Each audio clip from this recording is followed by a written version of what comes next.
morning, good afternoon, and good evening to everybody, and welcome to this new Nextatlas webinar, Unveiling 2025.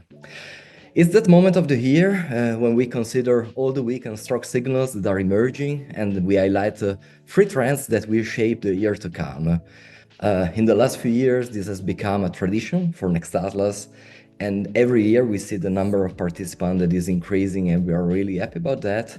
And of course, we believe that trend forecasting is becoming even more crucial in these years that are marked by the long-lasting effects of the pandemic. We could even speak about a kind of long COVID for the markets, but also socio-political changes and strong challenges to supply chains that in different sectors are having a high impact.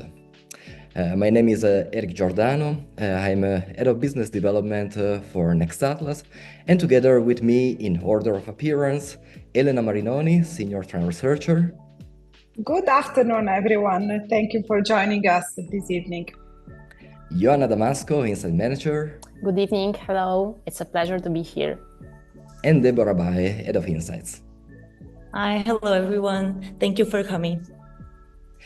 So there are a lot of participants that already know about Nextatlas, but for some of you, maybe this is the first webinar. And as you know, everything that we do is a combination of two main skills that we combine in Nextatlas. So we are data scientists on one side because we collect data and we use artificial intelligence to forecast and to make sound trend forecasting.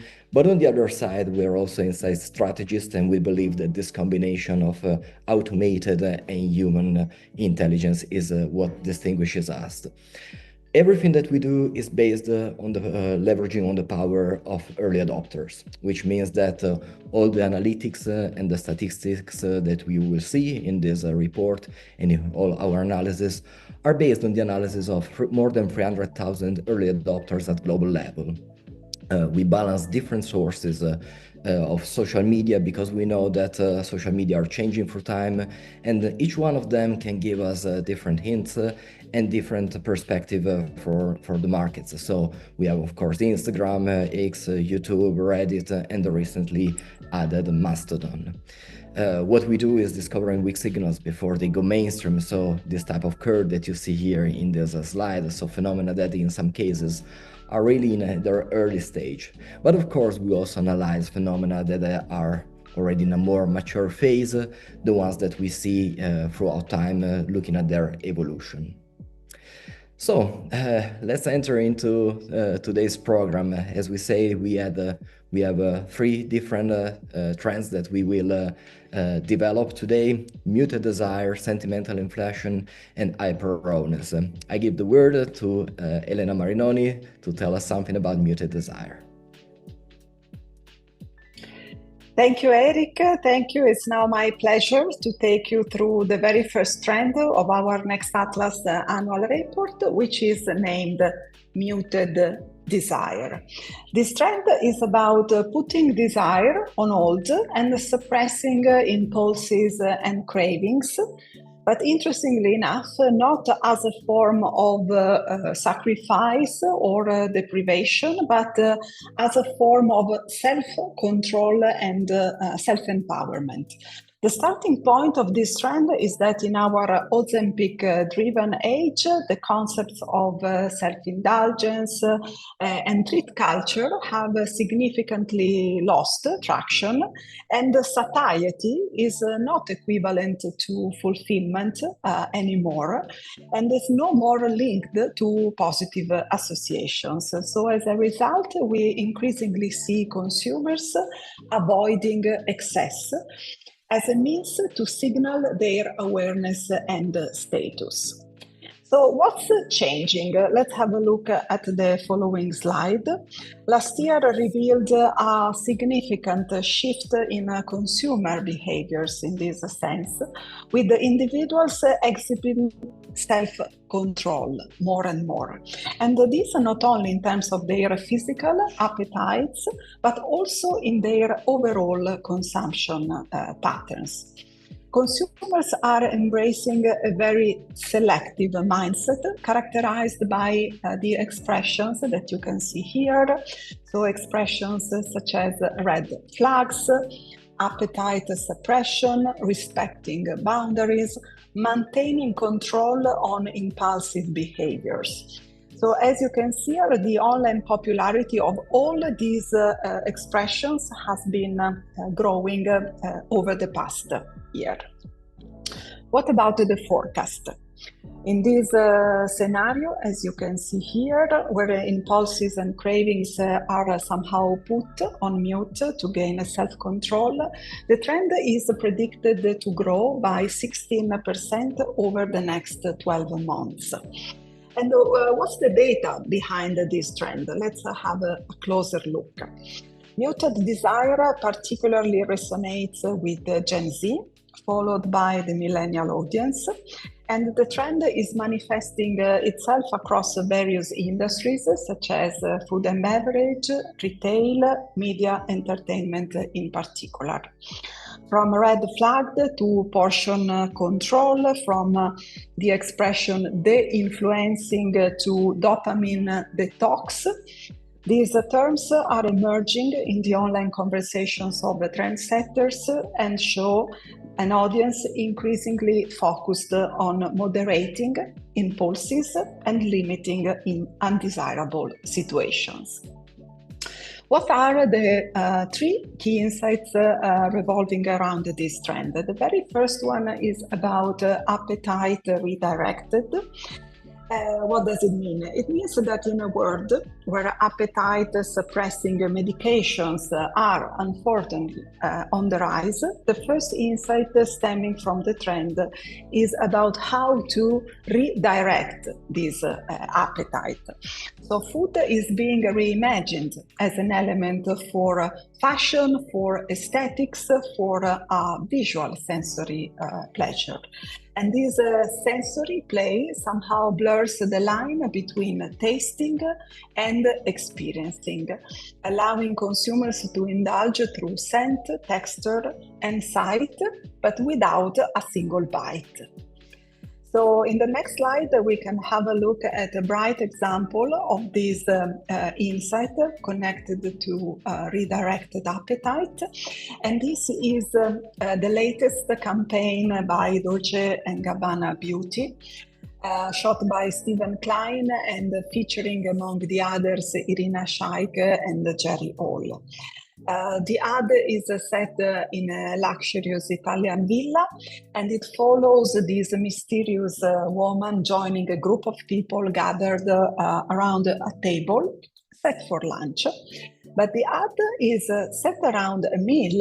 However, interestingly enough, the meal is completely lacking food. And the overall ad suggests the idea that food is somehow sublimated into makeup, therefore generating a surreal effect. The second insight revolving around the muted desire trend is about abundance fatigue. Consumers are facing a sort of new horror planning, to use the Latin expression, with the market saturated by quickly produced, low-quality products designed in a rush just to cater to fads. Consumer fatigue is somehow putting purchasing desires on hold, but also revenge shopping on hold, and generally speaking, impulse buying. In this scenario, brands have the chance to reevaluate their narratives and their messaging, moving away from a dopamine-driven impulse purchase and taking a stand somehow against the pervasive must-have culture that is generating consumer fatigue. So the case study, as a comment to this insight, is the newly inaugurated flagship store of the Italian footwear brand Marcel in Milano's Quadrilatero della Moda. And this project embodies a very minimalistic, or with better say, brutalist approach to retail design. And it challenges the conventional retail environments. In what sense? In the sense that the brand's vision, when it comes to retail design, is very, as you can see from these images, very clear. The store becomes a sort of sanctuary, inspired by the precision of Marcel Breuer and the serenity of Carlos Scarpa. And the store is organized to minimize, literally speaking, the number of products on display, which might sound counterintuitive, but it actually creates this sense of a sanctuary. And in order not to clutter the space, the store features a number of storage solutions that are very clever and that are embedded within each display unit. This approach creates a very intriguing sense of the space. It recalls a hidden archive, a sort of treasure hunt, provoking a more intentional engagement from visitors. The third insight connected to this trend is about the boundaries renaissance. And after a long period of emphasizing the benefits of challenging one's comfort zone, consumers are now prioritizing their personal boundaries first and foremost. They are actively flagging any experience or person or character trait to avoid, choosing to prioritize their own comfort and integrity, even at the cost of missing out on potential opportunities. So expressions such as beige flag, red flag, reducing effort in coping with the relationships perceived as toxic are on the rise. And here the case study comes from the world of dating applications, and it's Hinge, which is a dating app that has introduced a new feature designed to improve users' dating adventures by implementing the hidden words safety tool.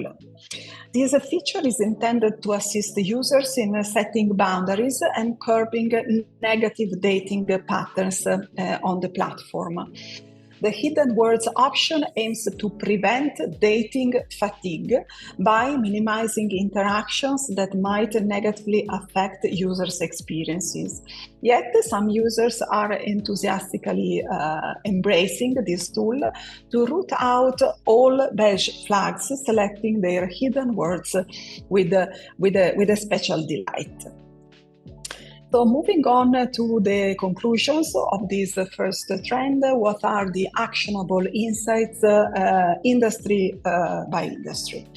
First of all, a focus on food and beverage. We have seen that by harnessing the sensory appeal of food, meaning its aromas and the textures and visuals, into non-food products and experiences, companies and brands can capture a broader audience, seeking new ways to satisfy consumers' senses without actual consumption. Food and beverage industry can leverage in their narratives this phenomenon of synesthesia, so somehow playing with this, to integrate its flavors, textures, and aromas into a wider range of consumer experiences. The second key actionable insight refers to the retail industry. So we have seen that recognizing consumer fatigue and designing space and product displays that celebrate a more intentional and less impulse-driven consumption is a response to the growing consumer fatigue of overconsumption. So brands should pivot away from promoting abundance in their communication and retail strategies. And the third actionable insight is more connected to media, entertainment, and platforms. So living in an era of personalized content and personalized experiences, from dating apps to streaming platforms, brands must adapt to new consumer preferences by redefining what personalization means nowadays. So not just including desired preferences and experiences, but also excluding the unwanted ones. So this approach respects personal boundaries and will enhance a more sensitive and thoughtful engagement among consumers. I now leave the virtual stage to my well-esteemed colleague, Joanna, and for your questions, please do not hesitate to use the chat functionality. Thank you. Thank you, Elena. It was very interesting. And I will have a pleasure to walk you through the second trend of our annual report, that is sentimental inflation. So together we will discover how consumers are reassessing the relationship they have with their belongings, or the relationship they want to have with their belongings, how they are becoming increasingly sentimental, and how this shifting mindset is changing the expectations they have from brands. So have a look on the next slide and see what is changing. On the right part of the slide, we are seeing some specific terms that have been growing in consumer conversation during last year. And we are seeing sentimental pieces, emotional engagement, emotional value, enduring value, and my favorite one, that is treasured possessions. So what those terms are telling us is that consumers are really looking at their belongings in a much sentimental way than before. They are increasingly attached to their belongings, and this sentimental value is something that is helping them as they need to navigate this scenario when material goods are living a rapid devaluation. So a sentimental value is a strategy to make things, their belonging, last longer, and to have this grounding effect in a world that is changing very rapidly. So sentimental inflation, let's have a look on the forecast of the trend. It has been growing significantly starting from 2022. And if you look on the prediction, the number is pretty impressive because it's 28% for the next 12 months. And let's see who is driving this trend. So we are seeing that the audiences are the younger ones. We are having Gen Zers driving sentimental inflation and millennials as well. The three industries that should pay a particular focus on the development of sentimental inflation is fashion and accessories, retail, and art and design. So let's now unpack this trend and see what are the insights. The first insight is emotional payback. We are seeing some terms that are predicted to grow in consumer conversation. It's meaning making, deep spiritual, something deeper, thoughtful engagement, and complex emotions. So what is happening in consumer conversation is the shift from the experiences that are transactional and maybe convenience driven to experiences that have this deeper meaning, that are deeper, that are maybe spiritual, and that are thoughtful. And the complex emotions, the last term, is actually very interesting because if you think, those emotions can be also bittersweet. It's not only about excitement, it's about the emotional connection that can be both fun-driven but also more complex. So let's see how in practice brands are reacting to this kind of scenario. This is a very recent example of a collaboration of Martin Rose, the designer, with the shoe brand Clarks, happening in the space of Selfridges. It's a pop-up store that was designed to resemble the teenage bedroom, a bedroom from 80s or the 90s. I'm sure that some of you might recognize some elements like posters, the single bed, and might actually remember of your own bedroom in the public space of retail. This is a very unexpected effect of intimacy, of domesticity. There is a contrast between this space that feels so familiar and the rest of the store. So this unexpected effect for sure is acting as an emotional trigger for who is visiting the store, and it transforms the shopping journey, the shopping transactional experience, into a nostalgic journey to our teenagehood, to our memories that might be bittersweet, as the memories from a teenage period. And it is definitely more emotionally engaging as an experience and more emotionally engaging as a retail space. So a very interesting example. Let's move to another insight. We were talking about retail, and we were talking about how brands are making retail experiences more engaging. But what is important is also making this feeling lasting longer. So when brands are able to provoke an emotional response in customers, it is also important to have a strategy for having this effect more long-lasting. That's why we are talking here about long-lasting gratification. In consumers' conversation, we are seeing a lot of topics related to personalization. We see highly personalized, endless styling, custom colored. And what is interesting here, it's the fact that this personalization is not happening in the moment of purchase. It's a personalization that is expected to be possible to happen during all the ownership of the product. So it is about making products personalized all the duration of the product. That's why consumers are moving from this instant gratification, so the gratification in the moment of purchase, in something that is long-lasting. We are talking here about the emotional lifespan of products, so their capacity to evoke joy or pride for a longer time. So it's going much beyond, the product quality and durability. It's about products capable to amaze us during their existence, during the whole ownership of the product. So let's see an example of putting this insight into life. It's Louis Vuitton Neverfull, a classic model of the brand that is also considered an entry level. And recently the brand has launched a new version of Neverfull, the version that is inside out. But actually the story is very interesting. As it is the entry model, many younger consumers after the purchase were creating content and sharing their new purchase on TikTok. They were creating stories telling that this bag is actually that high quality that it can be used in two ways. So it can be used in a normal way and also inside out.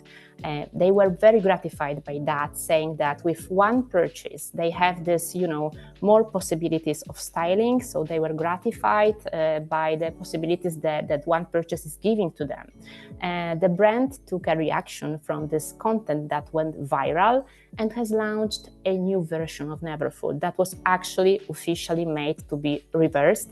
So the name, that is why the name is Inside Out. This is a great strategy of showing how a brand can extend emotional lifespan of the product. So one product, but it continuously gives us sensation of novelty, of excitement, the sensation we well know from the moment of purchase, but now it is extended and the lifespan of the product is longer. So let's move to the last insight. Personal curation. So as we said, consumers are getting more discerning in their shopping behaviors, they are getting more intentional, so they are also looking for a different kind of influence. They are moving away from big influencers that very often are creating content that feels impersonal, feels generic, because it's a content that is made to reach very big audiences. Instead, consumers are moving to niche communities, to trusted insiders. And a very nice term that is predicted to grow is if you know, you know. So this is a kind of content that consumers are looking for. Content that is deeply personal, that feels selected, that feels curated. And this is a message for brands for how they should approach collaboration with influencers, but also this is a message for the way that you display your products, the content you create as a brand. So let's have a look on an example. This is actually a very interesting one. Etsy and Casey Musgraves, the collaboration of Canadian singer Casey Musgraves, that in occasion of the launch of her recent music album, has created a shoppable mood board with Etsy. This mood board was made from different products. Some of them were home accessories, some of them were fashion accessories, and they were not organized according to their category or to the brand, but they were organized according to a sensation they evoke. Casey Musgraves curated and selected those items accordingly to sensations she meant to evoke with her latest music album. So she translated a vibe, an atmosphere, a sensation from her music to some tangible objects that consumers and her fandom can actually buy. This is a very revolutionary way of organizing products, of displaying products that are no longer respecting just a rigid category, but they are respecting an atmosphere, a sensation. And if you think in a world of sentimental inflation, this is a way of shopping that consumers are very attracted to. So to finish, let's see if you need to remember some insights, some actionable insights from the world of sentimental inflation. I would consider to pay attention on emotional resonance as in art and design, but also in other categories. Brands need to understand that this capacity of provoking emotional response will be as crucial as the price, as aesthetic appeal, as the brand prestige, and this will drive consumer decisions. In fashion, I would say that brands need really to pay attention on the sentimental lifespan of products. So on the product capacity to evoke these positive feelings through all the ownership, not only in the beginning. Extending the sentimental lifespan of a product will be really important. And last but not least, in retail, instead of organizing the items according to brands or categories, it will be a great opportunity both for online and offline spaces to think about atmospheres, sensations, vibes, if you want to hear that word.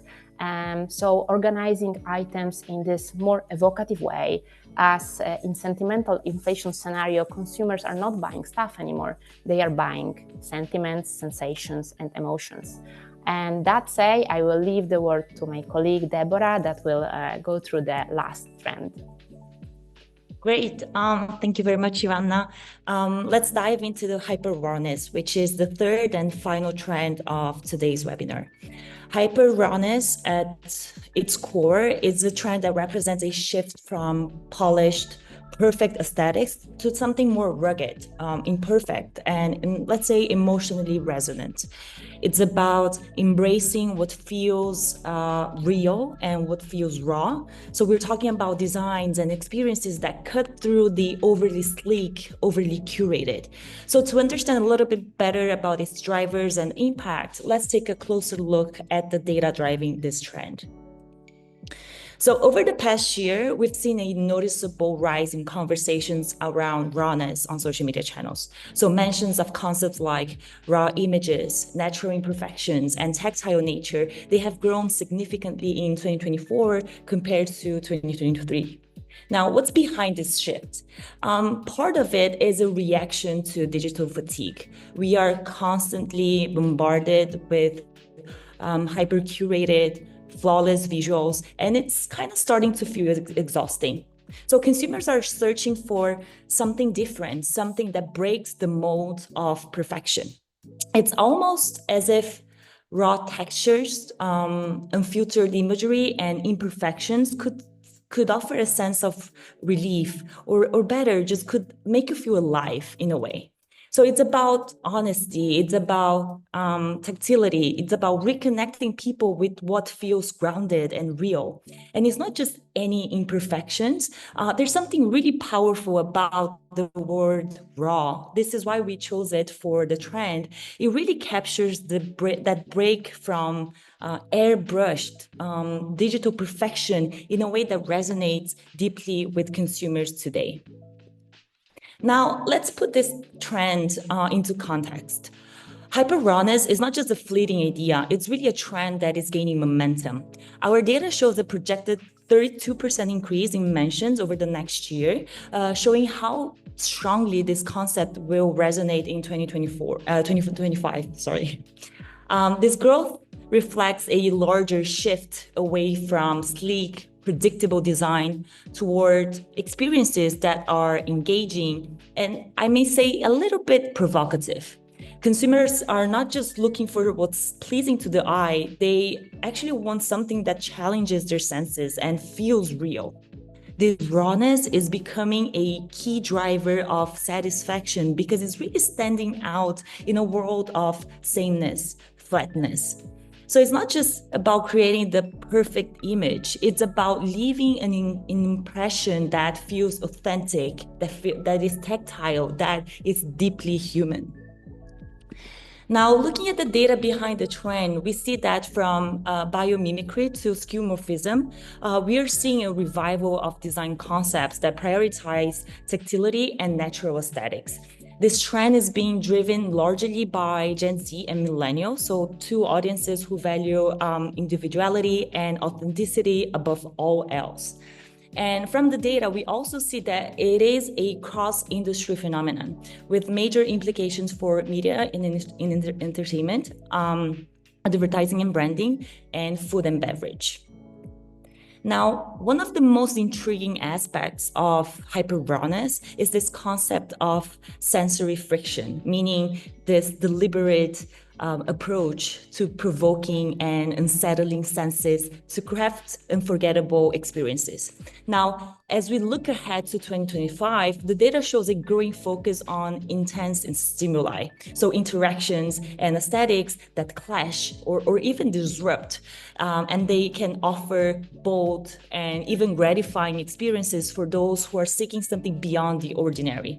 The shift really challenges us to rethink how designing sensory experiences must be. So we're moving beyond comfort to embrace elements that heighten emotions and almost create this visceral, memorable interaction. But in a way, it will be important to find balance. So introducing elements that do not detract from the experience, but actually amplifies it, making it feel richer and more authentic and uniquely engaging.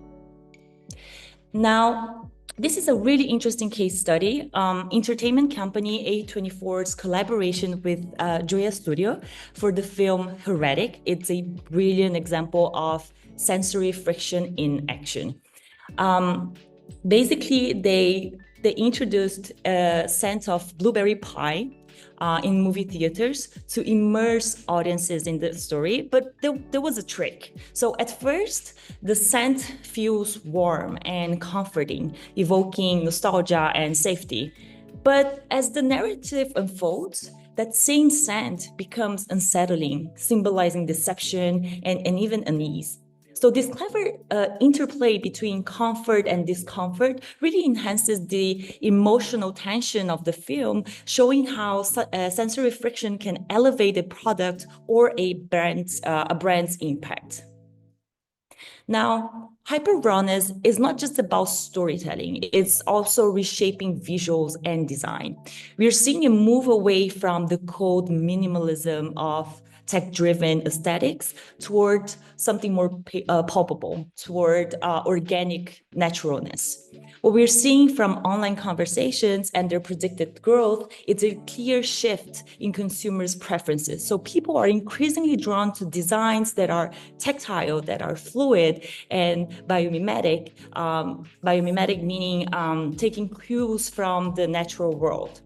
Now, this growing interest reflects a desire for designs that feel more human, more relatable, and deeply connected to nature, really opening the door to more authentic and emotionally resonant experiences.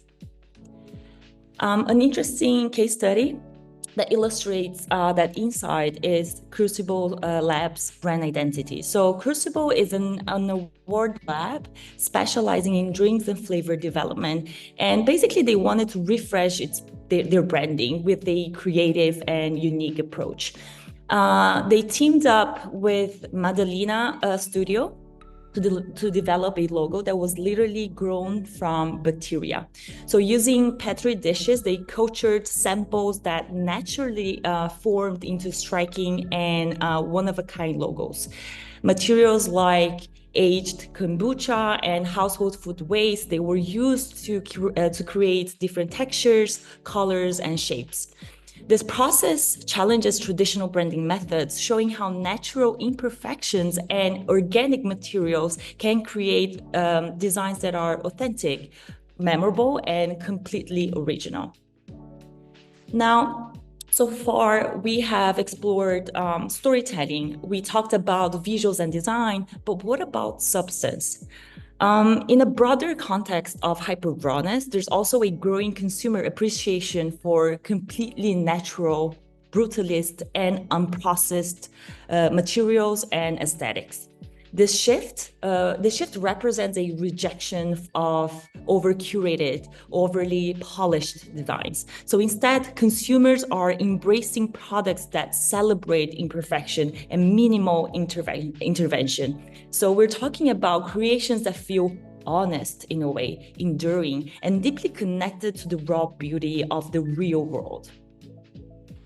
The Brutalist pop-up restaurant, it's a really nice example of this. So it was created by German artist Karsten Holler.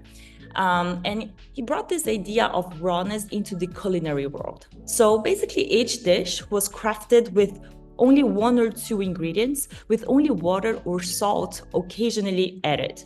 So this example takes the idea of less is more to the extreme, but it really offers valuable insights for the broader food industry. It really underscores a growing consumer demand for unprocessed, authentic ingredients that allow natural flavors to shine. In a way, the whole hyper rawness trend really invites the industry to emphasize simplicity, transparency, and this deeper connection to the origins of food. As we've seen with this trend's deep dive, we know now that hyper rawness has this power to redefine consumer experiences, really transforming simplicity into something profound and thought-provoking.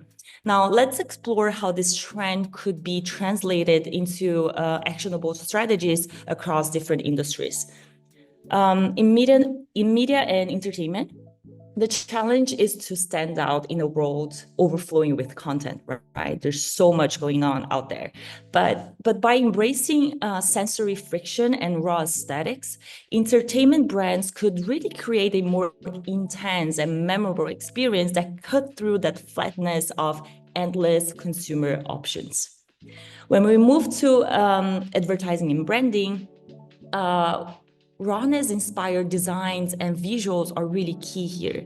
Consumers are increasingly drawn to what feels real, tactile, almost visceral. So we'll need to think of branding strategies that are uniquely engaging because they reflect authenticity rather than perfection. And finally, in the food and beverage sector, the appeal of rawness and minimal processing is actually going beyond literal interpretations. So of course, you could take the hyper rawness concept and literally just explore the world of unprocessed food. But I think there's something more powerful about leveraging the idea of simplicity to evoke quality and authenticity. So this means focusing on clear, clean ingredients and transparent processes that turn minimalism into a really compelling narrative. So it's not just about being raw in a strict sense, but about just using rawness as a metaphor for excellence. So letting the product's inherent qualities speak for themselves, building trust and connection with consumers. Now, with this final trend in our 2025 report, we've seen how hyper rawness represents a shift toward imperfection, sensory friction, and raw simplicity. As I wrap up this final trend, I do hope that this webinar has inspired you to explore how the notions of desire and value are shifting and how rawness can redefine and create experiences that resonate with consumers. But now I guess it's time to move into the Q&A session. I'm very excited to hear your thoughts, ideas, and questions. Thank you, Deborah, and of course also thank you, Elena and Joanna. We have a few questions that are coming. Feel free to add other ones in using our Q&A button. So the first question I would say that is for Elena. So are these three trends meant to be interpreted as distinct and separate phenomena, or do they have anything in common? Here I am. Well, good question. I would say that there is a fil rouge connecting these three trends. There are also some watchwords that we have kept listening along the way. There is overall this idea of simplifying, reducing. There is, for instance, a clear connection between the muted desire trend, the example of the Marcel case study, with the rawness that Deb has just explained, the very same brutalist approach, but not only intended as a formal aesthetic, but something that removes what is not necessary to refocus consumers' attention or redirect their appetites. Overall, we see, let's say, a need for a more sensitive approach to consumers, which goes beyond generations. So being a bit fragile is something that now is part of the experience of everyone, regardless of the generations. And I do think that the second trend as well, which is all about creating a sentimental connection and a sense of reassurance and a sense of community belonging, something that is materic, that is tactile, that is tangible, that can go beyond the trends to reassure. So it seems that there is let's say, a bit of being scared about unwanted relationship and to focus on things that are really worthy. So this is, in my opinion, the fil rouge. So they are not in opposition, not at all, but there is a connection. Thank you. There is another question, maybe this one for Deborah, since it's related to the last trend from Paul. How do trends like rawness and sensory friction translate to other industries? So yeah, during the webinar, we talked about food and beverage, we talked about media entertainment and advertising and branding, but I do see potential of this trend impact in other industries. So let's say anything related to design, first of all. So home and interiors, fashion and accessories, even automotive, I see a direct impact. So using rugged, imperfect materials in a way, but maybe it would be also interesting to have a look at retail in store design with materials like untreated wood or a natural fabric that puts the highlight and the spotlight in the material as it is, instead of processing it so much, and of course always infusing everything with sensory storytelling, something that, so playing around with lights and sounds and music, but maybe even like taking a step beyond that. So Elena, at some point, she mentioned synesthesia. Really interesting. It could be a very nice tool to be infused in retail strategies. And then I guess that's it. So mostly in design, retail, and I guess anything that has to do with experience as well. So let's say hospitality would be very interesting to see as well. Thinking of how you can use sensory friction, so finding that balance between something very comfy and something that is slightly discomfortable, to elevate guest experience and kind of trigger your customers, but in a way that is not weird, it's not discomforting, but it's more like grabbing your attention. So again, going back to Elena's answer, everything about attention, about how much you can engage, so how much you can catch that attention, but how much you can actually grab that and stay with that as long as you can, which comes back to the sentimental value of products, right? So yeah, a lot of industries that could be getting inspiration from that trend. Thank you, Deborah. There's another question which is a bit more technical from Chiara. How do you calculate the growth prediction? I can answer to that. This is a model that we developed of forecasting that is based on the analysis of the past content. So every week we collect this content that is coming from more than 300,000 profiles on social media, and we analyze what they publish. And of course, we see the evolution of popularity of different topics through time. And looking at the past 3 years, we see these curves as the one that you have seen related to the three trends. And this is the way that we have to, let's say, take this curve and project it into the future in the next few months with a low margin of error. And of course, this allows not only to discover the percentage of growth, but also, for example, what are the target audiences, what are the related concepts, what are the countries and geographies that are most impacted by each trend. So, of course, in this webinar, we've just shown some little hints, the most relevant data, not all the data, but there is much more for all the phenomena that we discover. We see other questions that are coming, but since time is running out, we will answer privately to the ones that have asked other question. There is one common point from what I see from the other question, that a lot of you are asking if there is the possibility to deep dive these trends into specific industries. I see not-for-profit, health, luxury, automotive that are mentioned in your question.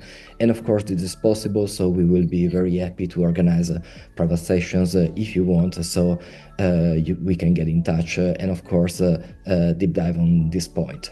But what you can do now, first of all, is downloading the trend report.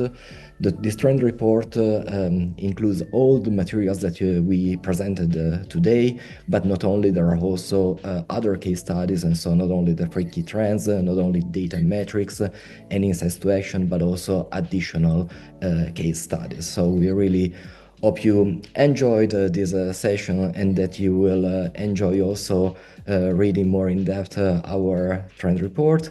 And we really hope to hear from you in the next days and weeks. Thank you, everybody. Bye. Thank you very much. Bye. Thank you. Bye. Thank you. Thanks for watching. If you're part of a brand, company, or advertising agency, or if you're simply looking to supercharge your forward-looking strategy, get in touch with us. Click the link in the YouTube description box to learn more. Let's shape the future together with Nextatlas.